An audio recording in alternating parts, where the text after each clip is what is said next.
1 minute pour se présenter et 36 heures pour concrétiser le projet de toute une vie. Ils étaient 12 porteurs de projets devant une trentaine de coachs expérimentés, à exposer une première ébauche pour certains, une activité déjà existante pour d'autres, 3 demi-journées importantes pour tester et mûrir les différentes propositions. Je trouve ça super sympa en fait d'avoir des gens qui consacrent plusieurs heures de leur matinée ou quoi à travailler sur mon projet, quoi. Contrairement à beaucoup, j'ai un projet qui est très avancé. J'ai déjà un local, donc le projet suit son cours. Donc c'est vrai que je cherchais peut-être plus un peu de soutien, un peu de visibilité aussi, pouvoir commencer à communiquer dessus et me permettre d'ajuster certains curseurs, certains niveaux pour avancer dans le bon sens.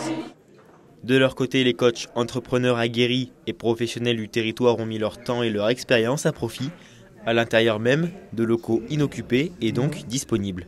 Un accompagnement de taille dans ces aventures qui nécessite des connaissances sur des secteurs essentiels. On met à profit les expériences professionnelles que nous avons acquises dans notre carrière pour essayer de redonner ou d'apporter à ces entrepreneurs une partie de compétences qu'ils n'ont pas. Ils sont centrés sur leur activité, nous leur apportons plutôt du support sur des activités ou des métiers qu'ils n'ont pas l'habitude de pratiquer. C'est toujours bénéfique de voir que des gens souhaitent s'engager dans l'entrepreneuriat, de créer leur activité, leur emploi, leurs revenus et on est très heureux de les accompagner à ce niveau-là. C'est important pour l'avenir. Présent sur tout le territoire national, l'association Mon Incroyable Commerce a donc clôturé sa 92e édition en Haute-Savoie, avec toujours cette satisfaction de réunir et de faciliter la progression de futurs commerçants.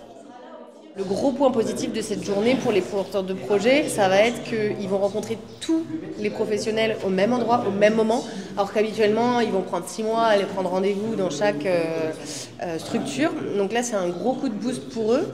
En plus, ils se retrouvent tous ensemble, donc il y a une solidarité qui se crée aussi entre eux. Certains porteurs de projets, on a déjà vu qu'il y avait des synergies qui vont se créer, peut-être qu'ils vont s'installer ensemble. Ils travaillent aujourd'hui dans des locaux vacants du centre-ville qui sont aussi à disposition, donc cet événement, il permet aussi de mettre propriétaires en lien avec porteurs de projets. Ça, c'est assez compliqué aujourd'hui. On va avoir un projet sur 2 qui s'installe suite à un événement. Et sur les projets qui se sont installés, on a 87% qui sont toujours en activité après 3 ans. Un peu plus tard dans la journée, les porteurs de projets ont présenté leur commerce devant les habitants, qui ont ensuite voté pour leurs propositions préférées. Les projets ont ensuite été exposés au jury final, à la clé des dotations financières et des aides à l'installation, offertes par de nombreux partenaires locaux. Le centre-ville de Faverges et de Doussard devrait donc voir apparaître de nouveaux commerces dans les mois qui suivent.